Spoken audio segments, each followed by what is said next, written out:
Desde la tumba más profunda hasta el plano más lejano, los aventureros pueden encontrar y explorar dungeons. Hoy, en las pantallas, manuales de ayuda para el director de juego.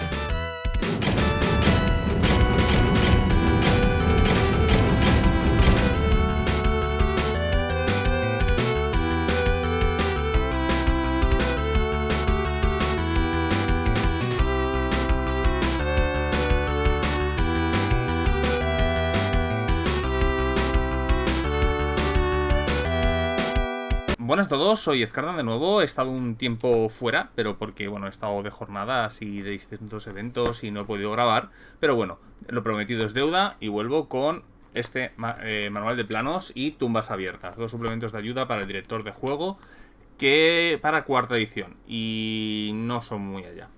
Sobre todo este. Bien, manuales de los planos. El manual de los planos es una cosa mítica en Dungeons & Dragons, sobre todo desde la salida de Planescape en AD&D. Y bueno, en el manual de los planos de tercera edición ya hay mucha gente, yo he leído muchas quejas sobre él, es verdad que gustó bastante, pero claro, era como la versión edulcorada de todo el material de Planescape, es lógico. Planescape, pues para empezar, tenía 3 cajas dedicadas solo a los planos legales, caóticos y neutrales, y claro, pues el manual de los planos es limitado, ¿no? Y aquí tenemos algo peor. El manual de los planos de cuarta, donde además se cambió completamente la cosmología de D&D. Se eliminó el concepto de la gran rueda y muchos altos conceptos para simplificar. Creo que para personas más novatas, o sea, si tú no vas a jugar Planescape, si vas a jugar meramente en un mundo normal y corriente, creo que este manual da todo lo que está. Creo que la simplificación de la cosmología es útil para cuando vamos a jugar solamente en un plano. Pero es cierto que sabe muy poco y no está muy inspirado. Vamos a ver un poco lo que incluye este manual. Lo primero que tenemos es un explorando los planos, en el cual nos va a hacer un pequeño viaje sobre los conceptos básicos de los planos, ¿no? Cómo ponerlos en tu campaña, qué características pueden tener los planos y un poco, ¿no? Qué son los reinos elementales, qué son los planos paralelos, los anómalos y el mapa de esta nueva cosmología muy diferente a la gran rueda. Básicamente, pues lo que diferencia es que tenemos el plano, el mundo normal, ¿no? Tenemos Sigil como centro de los planos, después tenemos el mar astral, donde están los planos superiores, por así decirlo, y el caos elemental, donde están los planos inferiores. Tipo los elementales, el infierno, el abismo, y después tenemos 2 planos paralelos, uno el páramo sombrío y otro las tierras salvajes, ¿no? Que vendría a ser como un equivalente a Ravenloft y una especie de mundo faérico Arcadia. Raro. Pero bueno, tenemos información variada sobre el eje de los planos y un poco lo que se llamaba el eje, la gran rueda, un poco recordatorio por si lo quieres seguir usando y qué diferencias hay. Yo os digo, no es un gran capítulo. Cómo moverse por los planos, ¿no? A ver, aquí tenemos la explicación de la gran rueda. Cómo moverse por los planos, cómo te puedes mover, bueno, todos estos tipos de elementos, ¿no? Portales, picias mágicas, teletransportes planares, una llave astral, lo que sea. Un navío mágico, como si fuera Spelljammer. Después tenemos, pues, distintos tipos de peligros de entorno. Esto es una cosa muy común en cuarta edición, ya creo que lo comenté. El entorno puede funcionar como trampa si tiene su propia ficha de peligros, como si fuera un monstruo de la ambientación. Después tenemos una descripción. Claro, si tú tienes Planescape, es una broma, ¿no? Porque son 4 páginas dedicadas así a la ciudad de las puertas, ¿no? Solamente jugar ya a Torment te da mucha más información de lo que puedes tener aquí. Torment, un gran juego, uno de mis favoritos también, ¿eh? Y el primer juego de realmente hardcore de RPG que probé en mi vida. Por eso la primera partida no me salió muy bien. Pero bueno, eso serían historias para otra ocasión, ¿no?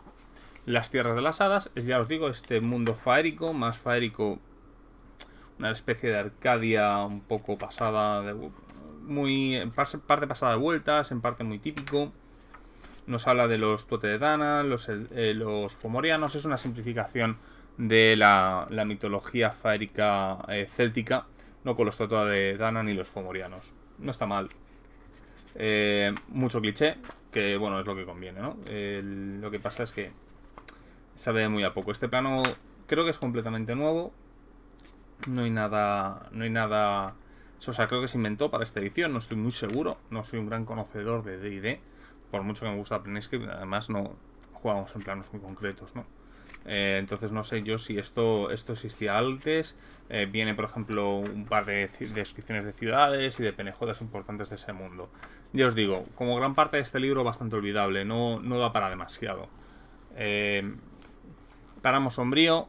Es que esto, pues en antiguas ediciones se habría dedicado una caja, ¿no? Y el Páramo Sombrío, que vendría a ser un trasunto de Ravenloft. De hecho, Ravenloft en teoría es una parte del Páramo Sombrío. Y bueno, pues nos habla de este mundo oscuro. O sea, es como el chiste de Dark Tower, ¿no?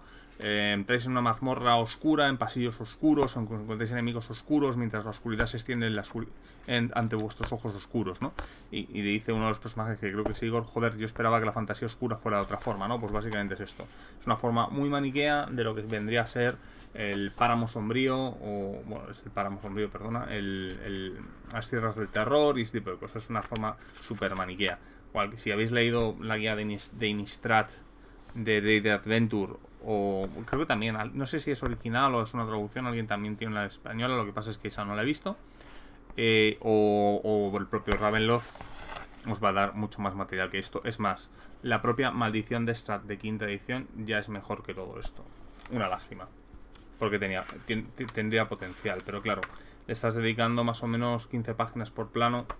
El caos elemental vienen a ser los planos inferiores. Y digo inferiores porque están abajo en el mapa, ¿no? Que son los mundos elementales, ¿no? El mundo del fuego, el mundo del agua, el mundo de la tierra. Y también, bueno, pues las zonas. Porque hace mucho hincapié, cuarta edición, en una especie de conflicto metacósmico entre los dioses y las entidades primigenias, ¿no? Por así decirlo, entidades elementales. Viene a ser un trasunto de la titanomaquia, ¿no? En la que los dioses olímpicos se enfrentaron a los titanes. Pues viene a ser un poco ese trasunto. Y bueno, pues como evidentemente el abismo no puede estar en los planos superiores, porque pues como que es el cielo, pues han decidido poner los infiernos en el caos elemental, lo cual pues no tiene sentido con estos elementos que crean. Pero en fin, cosas que tiene esta edición, que en ningún momento parece que nadie se planteó en hacer un elemento de worldbuilding, ¿no? Y esto de poner a los ángeles y a los demonios en el mismo lugar, pues parece que es un error, cuando realmente debería ser lo mismo a todos los a efectos de procedencia, ¿no? A efectos esenciales.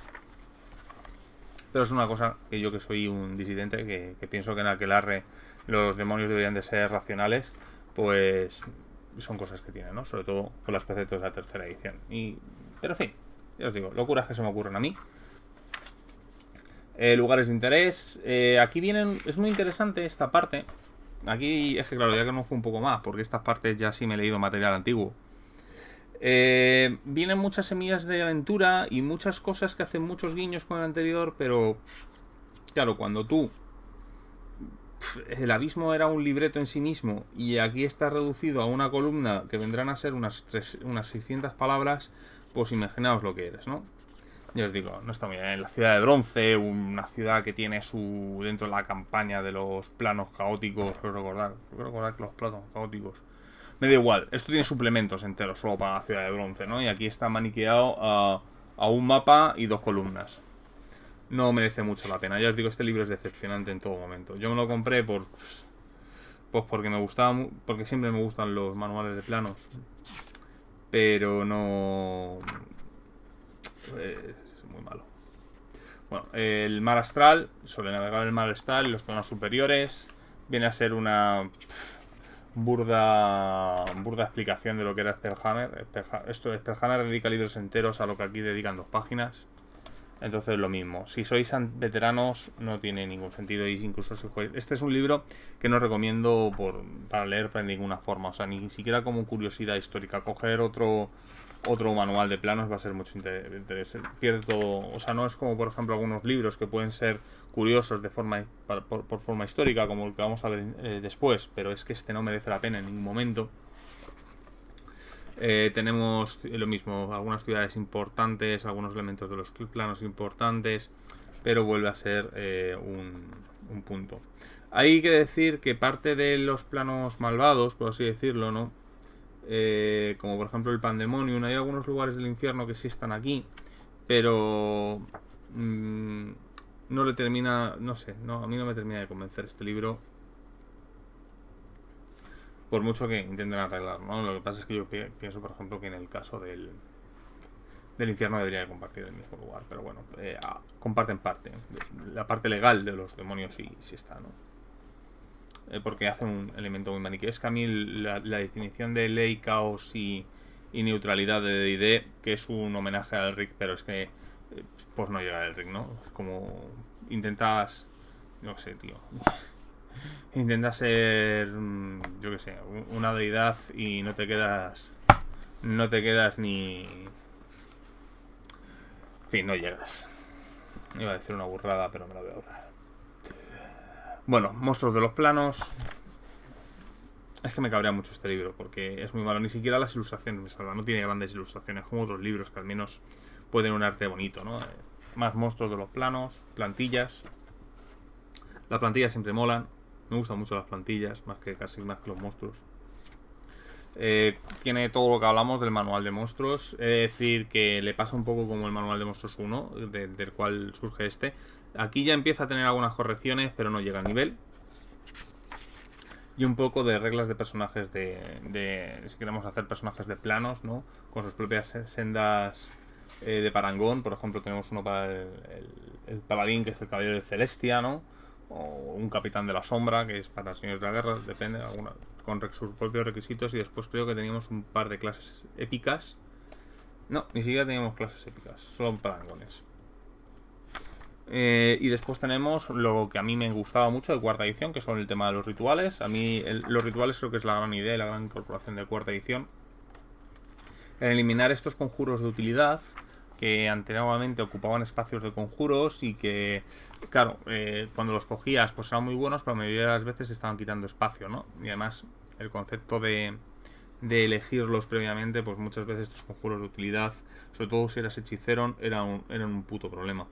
Y después tenemos pues seguimos con el catálogo de Ikea de los objetos mágicos, en el cual pues tenemos muchos objetos mágicos relacionados con los planos, ¿no? Pero ya os digo, es que ¿qué puedo decir de los objetos mágicos de cuarta? Quizás los vehículos, que son las naves de las Spelljammers, puede ser lo más interesante, pero casi ni eso. Os lo podéis ahorrar. Ya os digo, un libro mediocre. Lo cual, muchas veces, hacer un libro malo, pues mira, lo has hecho malo, ¿no? Te puedes divertir, se puede convertir en es mediocre, es que no vale la pena ni leerlo, no perder ni el tiempo. Y después tenemos Tumbas Abiertas, ¿no? El secreto de los muertos vivientes. Este libro es muy bueno, pero tiene problemas. Tiene problemas para empezar porque, sobre todo edición española. Porque es un libro, salió el último, creo que si no es lo último es lo penúltimo que sale de esta edición en España y fue de los primeros. ¿Qué pasa? Que gran parte del bestiario de aquí está desactualizado. Y aparte, como gran parte de los libros súper concentrados en un tema de muertos vivientes, pues puede servir o no. Creo que como libro de los muertos vivientes de información, en general creo que es un grandísimo libro.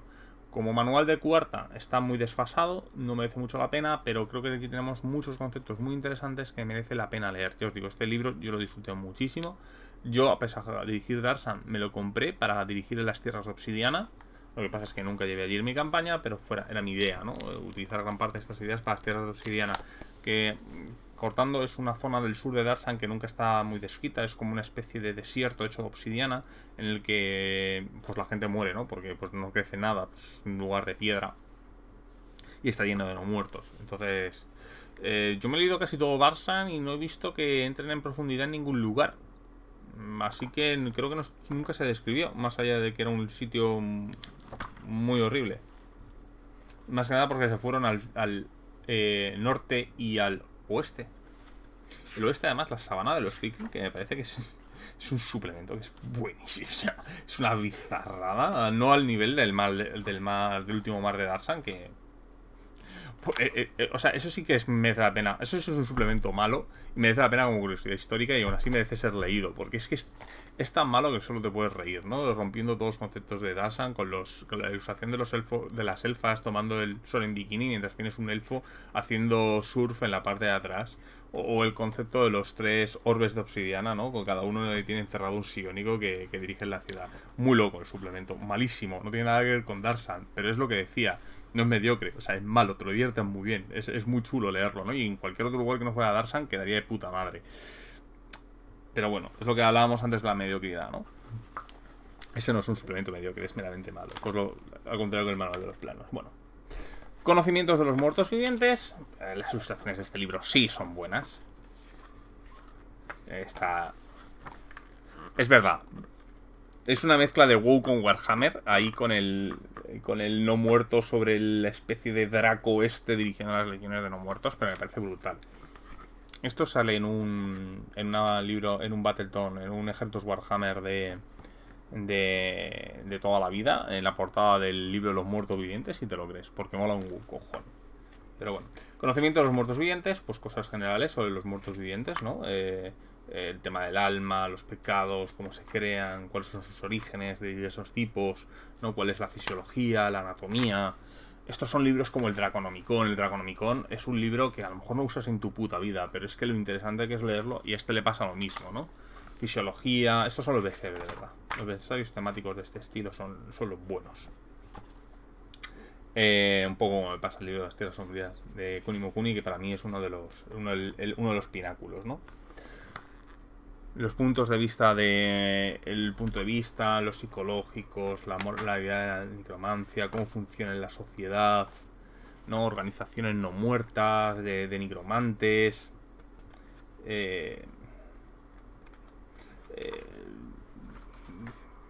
Cosas de interés, como el troll aullante, ¿no? Que es una especie de compañía de teatro que está relacionada con los no muertos.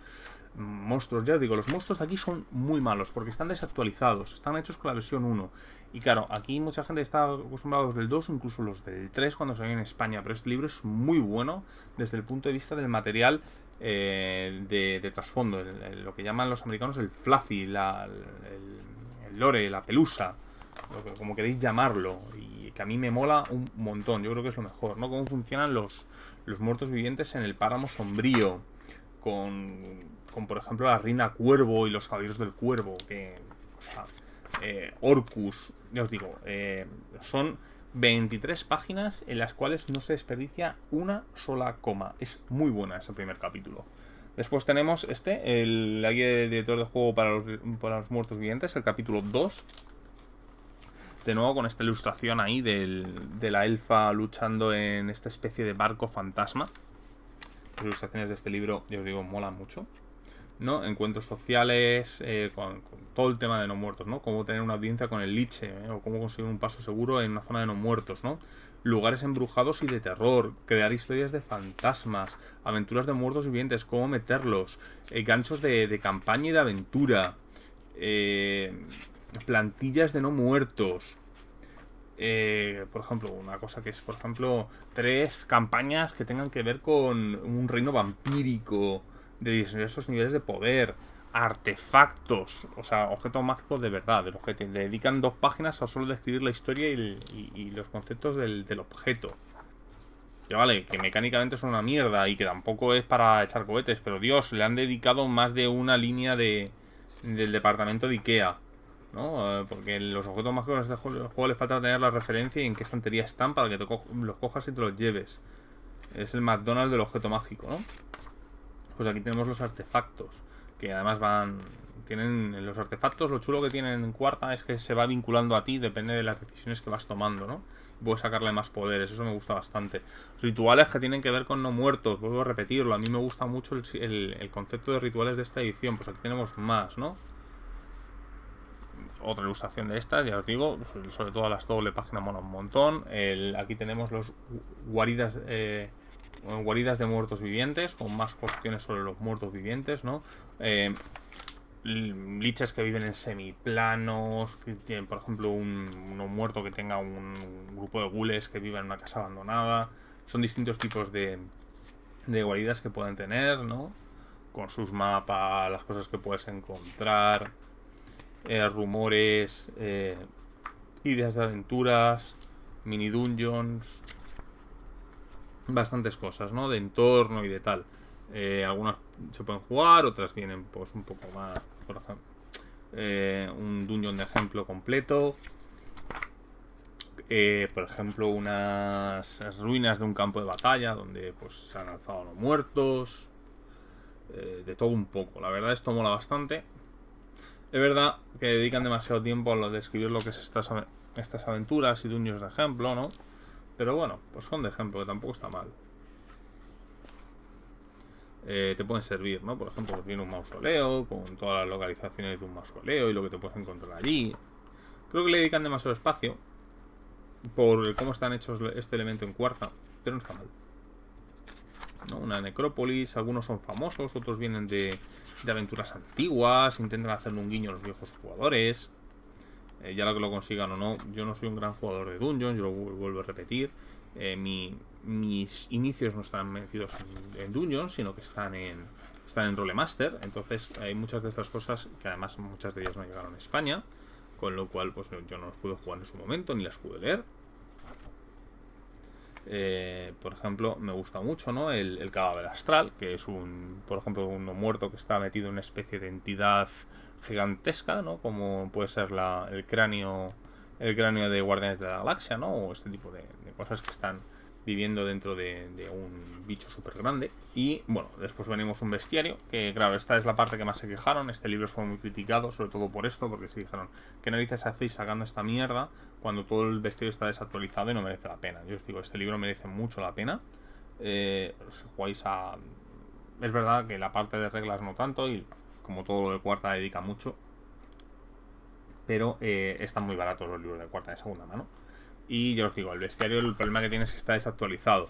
Y está desactualizado sobre todo porque utiliza lo que más desactualizado estaba, que eran los bichos de nivel alto, que era lo que la primera versión de cuarta, técnicamente hasta que llegó el bestiario 3 y sobre todo Essential, no se logró solucionar. Y claro, pues están hechos con el antiguo sistema. Todos los bichos de aquí son de niveles medio y alto, que es donde puede estar el problema. Y bueno, le dedica bastante, que son 100 páginas aproximadamente. 2/5 del libro es esto. Y otros, más o menos, 1/3 del libro son el tema de los dungeons. Así que, bueno, en trasfondo tampoco tiene tanto. Es verdad que tiene bastante y mola. A mí me gusta bastante. Pero, claro, le vais a dedicar... Es que una parte es para el director de juego, otra parte es para describir un montón de dungeons de no muertos, de ejemplo, que esa parte está bien, aunque le dedica demasiado a los encuentros, ya os digo. Te dedican una página y media a describir el dungeon y habitualmente 2 o 3 páginas a describir los encuentros de ese dungeon, lo cual pues hace que no tenga un gran material útil. Pero bueno, es un libro que merece la pena, yo creo que sí merece la pena leer, ¿no? Y es que los monstruos del bestiario, como tampoco tiene el problema de cuarta de que los monstruos tienen un parrafito de trasfondo, pues tampoco es un gran bestiario. Pero no sé, a mí me gusta, está chulo. Es verdad que comprarlo a su precio completo, si no vais a jugar a cuarta, yo no lo haría. Pero si os podéis hacer con él a precio reducido de segunda mano, yo lo recomiendo, porque creo que es un gran libro. Y tiene una parte que son los grandes señores de los muertos vivientes, ¿no? Cuando tenemos todos estos nigromantes y no muertos típicos del universo de Dungeons and Dragons, que evidentemente no puede empezar otro que no sea Zerak. Que, por ejemplo, tenemos también, pues, yo no con esto, pero esto creo que es de Radlor, ¿no? Que es Zetemir. Son tipos que han salido en muchas partes del universo Dungeons and Dragons y que están muy intrincados dentro de su metodología. Stratovarius, tal. Lo que pasa es que muchos de ellos, pues, claro, no... Vuelvo a repetir, si conocéis mucho de Dungeons, pues a lo mejor os dices, hostia, ¿cómo mola esto? Pero... pues a los que no estamos, pues conocemos a los famosos, como el Hathaway, que está Faromi, Vecna de Dai Bernadai, y pues, Vecna, que es el mítico Lich, ¿no? de Greyhawk, que bueno, tiene varias aventuras dedicadas a ellas, ¿no? Y que luego se convertiría en deidad, y que bueno, aquí vienen cosas sobre su secta, es al que más le dedican, ¿no? Y un montón de plantillas de servidores de estos señores de los no muertos. Y bueno, esto es todo, ya os digo, mola. Es un suplemento que yo creo que, al contrario que el anterior, este merece la pena, mínimo ser leído. Está muy desactualizado en reglas, incluso si seguís jugando a cuarta, necesitaréis el suplemento de mejoras de bestiario, que el problema es que yo no lo he encontrado. Es un suplemento que era de Claro, porque es que toda la parte de esto está destruida en Blizzard. O sea, tú no. En Blizzard, en Wizard. Tú no puedes encontrar los antiguos archivos de este tipo de esta edición. Y yo lo encontré una vez. Lo que pasa es que pues se perdió en la marabunta de elementos online perdidos, ¿no? A lo mejor está el archivo en algún lugar perdido de mi ordenador. Pero gran parte de esas ayudas no existen, ¿no? Que te decían a este monstruo súmale tantos puntos de vida, dale tantas acciones, dale más tanto, porque todos los monstruos a partir de nivel 11 pues están mal equilibrados. Y aquí vienen muchos. El primer capítulo merece bastante la pena. Si dirigís cuarta, el segundo y el tercero le puedes hacer esto. El bestiario necesita una actualización. Y bueno, pues después tenéis el sistema de plantillas y tal, que funciona un poco como todo. Yo os digo, libro bueno, muy interesante de cuarta. Llegó tarde en español, porque ya estábamos en Essential. Y claro, pues la gente se queja de que no puedes usar bien las reglas, porque todos sabemos que lo importante en un juego de rol son tener 1000 reglas y que te digan hasta lo que hace la tabla de espada ancha y la espada bastarda no puede usar la misma tabla de daño. Todos sabemos ese tipo de cosas. Pero bueno, si os gusta más la parte de ambientación, el trasfondo, el lore, lo que queréis llamar, libro muy recomendado de leer. Si os podéis hacer con él, yo lo recomiendo. Quizás sabiendo lo que es, que de trasfondo tenéis, pero tampoco es tanto. No es un Draconomicon, no es una absoluta maravilla. Meramente está bien, lo que suelen ser las cosas de cuarta en este apartado. Para la gente como yo, que esto es lo que le damos valor añadido, bastante es. Pero en fin, esto es todo por ahora. El siguiente vídeo ya le dedicaremos probablemente ya un último vídeo a D&D viendo Darsan. Creo que no me falta nada, pero ahora comprobaré un poco mi listado y espero volver a recuperar un poco el elemento semanal. Por lo demás, soy Ezcardan. Hasta otra.